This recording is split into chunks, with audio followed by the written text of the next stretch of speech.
guys! Hello! This is for Leo. Welcome dito sa aking channel, Leo. Alamin natin kung anong messages, vibration, gabay energy para sa ating Leo.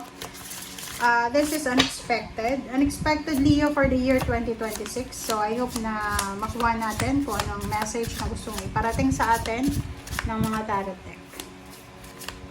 Okay, Leo, 2026. Unexpected.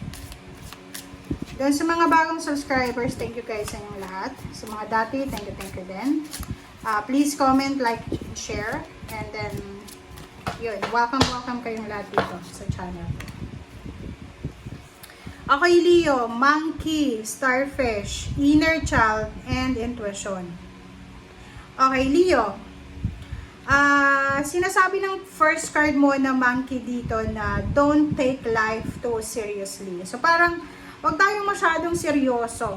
Okay? Siguro several years, especially 2025, 24, masyado kang seryoso sa buhay. Masyadong lahat ng bagay, lahat ng sinasabi mo, lahat ng naririnig mo, lahat ng sinasabi sa'yo, ay siniseryoso mo. Yung parang, pag siniseryoso natin lahat-lahat, parang, hindi, inner child kasi to. So, ibig sabihin, kailangan mong balikan yung pagiging ikaw nung bata pa. 'Di ba? Yung hindi yung hindi yung isip bata, kundi yung emotion mo nung bata ka pa. Kasi pag bata pa tayo, 'di ba? Palagi lang tayong kontento, 'di ba? Masaya, umiiyak pero kontento. So ikaw sinasabi, wag parang bata. Kailangan mong makontento sa kung anong meron ka. Okay? Huwag mong seryosohin ang mga bagay-bagay kasi pwedeng ma-stress ka, magka-depression, anxiety, or masira yung buong taon mo dahil masyado kang seryoso. Just relax lang. Chill and relax. Next card natin is starfish, intuition. So, sinasabi ng barahan na to na makinig ka, Leo, sa iyong intuition. So, kailangan natin na makinig sa intuition natin. But make sure na huwag tayong masyadong overthinking, overanalyzing. Kailangan pantay, balanse yung puso at isip natin. Kung magde-decision tayo, kung magkakaroon tayo ng mga problema or may mga uncertainty, kailangan yung puso mo konektado sa isip mo. Yung hindi ka sobrang emosyonal, kasi ito sobrang emosyonal eh. So iwasan mo daw yung pagiging emosyonal ngayong 2026. Okay?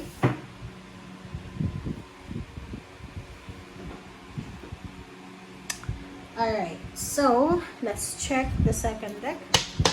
This is for Leo.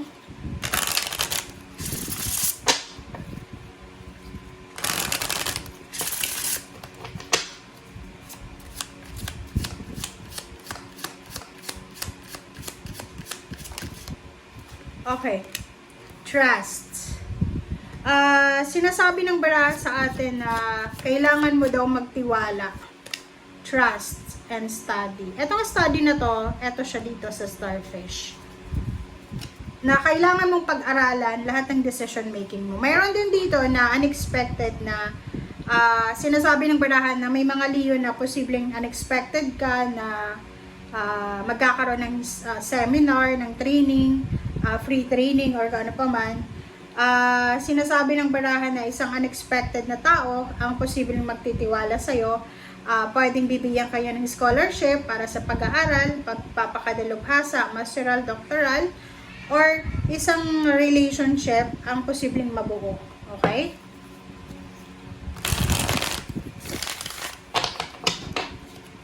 Okay.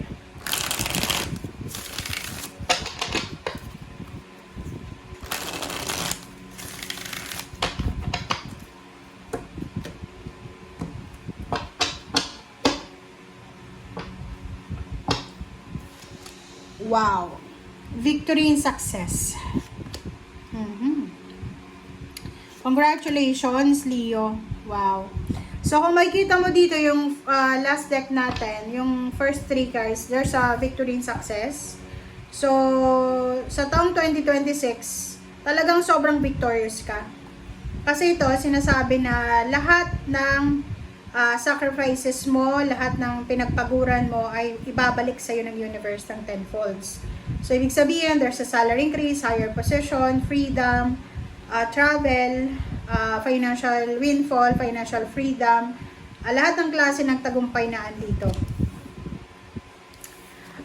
Isang unexpected na pagpapatayo ng bahay, isang unexpected na wedding, pregnancy, isang unexpected na housewarming, house blessing, or kano pa man siya, and unexpected na travel. So, nakikita ko sa'yo dito na 2026 ay possible ka na isa ka sa magiging successful, isa ka sa magiging masaya, happy, contented, accomplished, successful na Leo yung nakikita natin dito. Okay, last 3 cards tayo, Leo.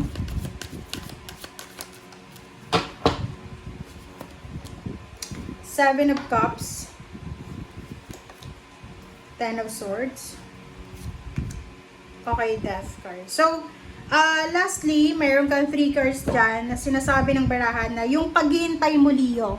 Ano man itong hinihintay mo? Are you waiting for pregnancy, waiting for promotion, public recognition, asawa, kasal, engagement, bahay, pagpapatayo ng bahay, housewarming, house blessing, travel ba yan? Kasi yung hinihintay mo ay posibleng tapos na. Kasi yung Ten of Swords tsaka Death card, iisa lang naman yung mensahe na gustong ipahiwatig nito.